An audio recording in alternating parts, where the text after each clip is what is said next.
Welcome back to the channel. So it's actually been raining pretty heavily here in San Diego ever since I installed the exhaust, so I haven't had a chance to put many miles on it. But one thing during the installation that didn't fit the way that I wanted it to was the license plate frame.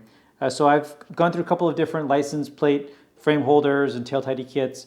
I went with the Yoshimura one initially.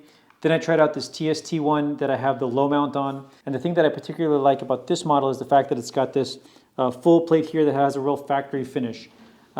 Anyway, I ran it like this for quite a while, but when I installed the dual Yoshimura exhaust system, it didn't fit quite well enough. I could have folded it up even higher and then it would have cleared, but then the visibility was so low that I have a feeling I'd be drawing too much attention to myself.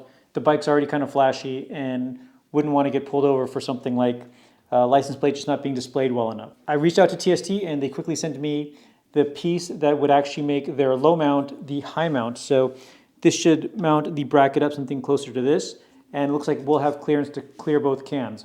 This should actually be a really simple installation. They also sent me a couple of bolts for hardware, but this should really just be a matter of moving a couple of bolts around, and then hopefully the fit will be correct for running it with this Yoshimura setup. I would typically have this bike up on the stand to do this work, but I've got the Shali up there, and it's coming along pretty quickly. I've got the carburetor and intake and a lot of the detail parts figured out from a spacing perspective, and it's coming together pretty well. So I actually did fire up the engine already. I should actually be doing a first ride on that in the next week or so. I'm just waiting on a couple of last parts. Anyway, once I get this on, I do also want to try firing this up and revving it without the baffles. I didn't realize there were baffles in it, or I mean, had I looked, I would have noticed, but somebody commented on the previous video and mentioned the fact that I should remove the baffles to see how loud it is. So I thought after I get this installed, I'll ride it around a bit, get the engine warmed up.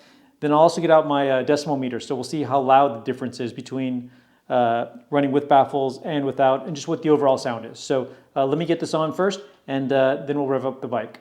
All right, so just to show you real quick now that I have the plate off, how the mounting works. So if you're using the low mount like I had previously, you use this mount and it mounts to these holes down here. These holes come not drilled. There's guides on how to drill it.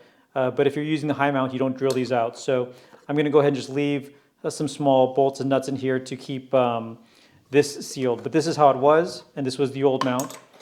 And then using the new mount, it uses these holes up here and angles it like that, so that, again, it's angled a little more out towards the back of the bike. And again, for my case, it should have the right clearance. So I'm going to get this mounted back up and take a look at how it hopefully clears the two cans. All right, so that was a very easy install. Thank you, TST, for sending me that part so quickly. Even though they're all the way on the East Coast now, I think I was talking in another video about the time it takes to get across the country.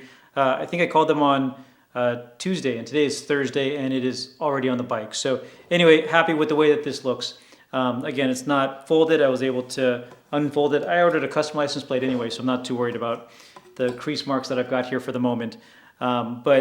It fits perfectly in between the cans, and again, from a fear of getting pulled over for something stupid, that factor goes down a bit, having the plate displayed a little more prominently like this. So anyway, happy with that. Now let's see what the audio levels are with the baffles in and the baffles out. I'm actually going to use a different camera this time. I'm going to use a GoPro, but I'll hook it up to my good mic. In those first revs that I did on the previous video, you saw that this looked like it was flexing a lot more than I think it actually was. The rolling shutter on the ZV-E10 camera that I'm filming on seems to make all of those, there's like a jello effect, and it makes it look extra weird. So let me get that camera set up. Actually, let me ride the bike around a little bit to get it up to temp, and then we'll throw down some revs. All right, pro tip on taking the baffle both in and out. There's this little nut here that in this hole, once I backed it off, since it's not flanged, it didn't stay on the socket and it fell through that hole, and I thought, oh my God, I'm never gonna get it because you can't fish it through with your finger. But anyway, just using a magnet, you can just put it up against the carbon fiber until you find it and file it out. So anyway, again, I thought I was just an idiot the first time I did it, but I've now done it multiple times. So in case you get stuck with that situation, make sure you've got a magnet and it'll come out very easily.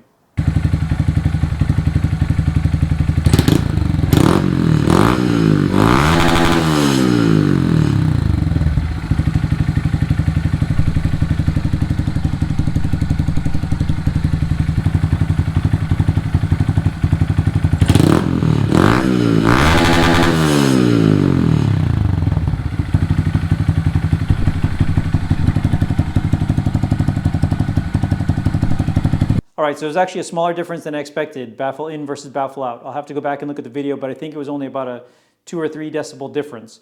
I'm going to go ahead and leave the baffles in for now, just because I am trying to draw a little bit less attention to myself as I ride this bike around. And I really like the sound, with or without. This is a pretty cool set of cans. So anyway, again, happy with the TST license plate and the way that it now fits. That was one of the last fitment issues that I had with the bike that I was concerned about. I do have some cool carbon fiber coming from Taiga. I have some cool titanium stuff coming from Moto Bros, and I still need to get to all of the engine work. So stay tuned for more videos. If you enjoyed this video, please like it below. If you're new to the channel, please subscribe. I do a lot of videos on the Grom, the Monkey, lots of mini bikes and bigger motorcycles too. So anyway, thank you everybody very much for watching. Stay tuned for more videos and keep on building.